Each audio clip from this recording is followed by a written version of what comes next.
SP Balasubrahmanyam గారు సంక్షిప్తంగా అన్నారు,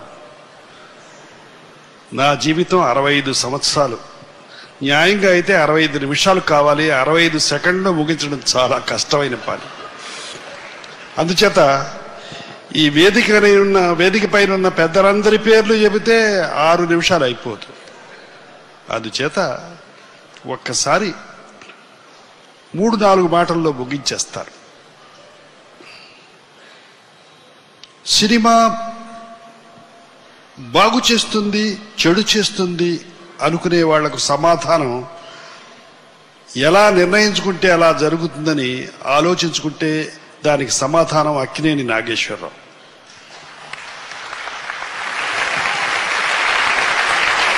చదువు సంఖ్యలు లేని నేను, తినడానికి పూర్తిగా ఆహారం లేని నేను, నమస్కారం పెట్టడని తెలియని నేను ఈ సినిమా ప్రపంచంలో ప్రవేశించి అనేకమైన అద్భుతమైన వేషాలు వేసి నేను ఒక మనిషిని మంచి చెడ్డ తెలుసుకుని బాగుపడడానికి ప్రయత్నించిన వాళ్ళల్లో ఒకటి.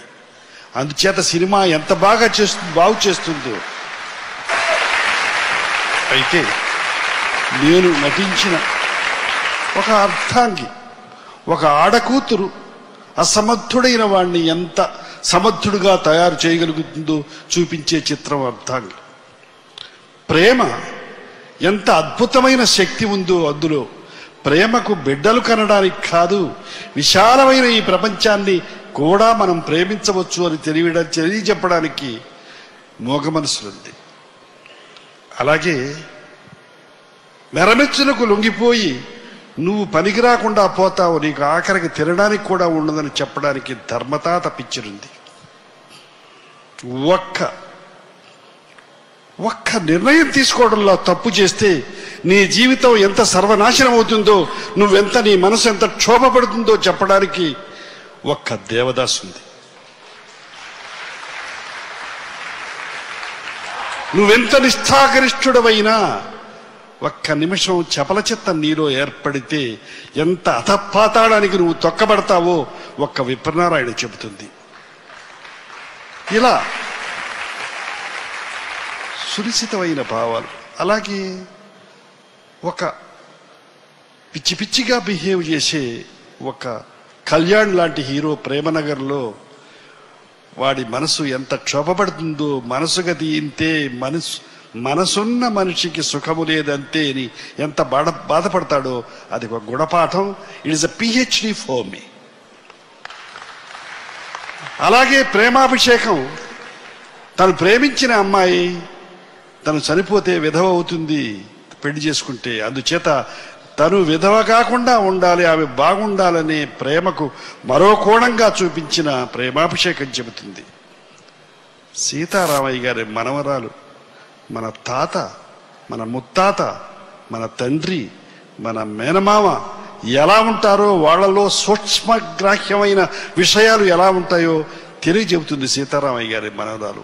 నా 65 ఏళ్ల ఈ శని చరిత్రలో అనేక PhDలు ఉన్నాయి.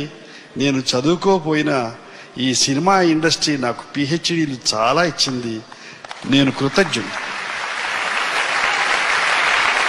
ఎందుకు పనికిరాని వాడిని అన్ని విధాలా పనికొచ్చే విధంగా తయారు చేసిన ఇండస్ట్రీకి మరొకసారి కృతజ్ఞతలు చెబుతూ, అనేక మంది నా ముందు వెళ్ళిన అనేక మంది అనేక రకాలుగా కృషి చేసి వెళ్ళిపోయిన నిర్మాతలకు, సాంకేతిక నిపుణులకు, దర్శకులకు, సంగీత మిత్రులకు, వీరందరికీ కూడా నా కృతజ్ఞతలు తెలియపరుస్తూ ఒక్కటి చెప్పాలనుంది.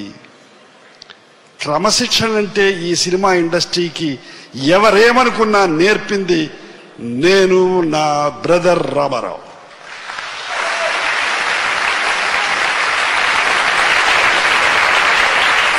నేను 254 పిక్చర్లో పనిచేస్తే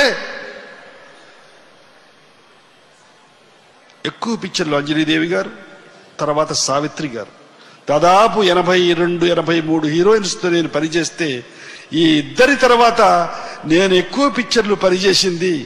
ఈ సినిమా ఇండస్ట్రీలో పోట్లాట్లుంటాయి, ఈర్ష్యాద్వేషాలుంటాయి, అహాలుంటాయి అని తెలియజెప్పడా కాదు ఉండవు అని తెలియజెప్పడానికి ప్రూవ్ చేసిన మేమిద్దరం 15 పిక్చర్లో పనిచేశాం.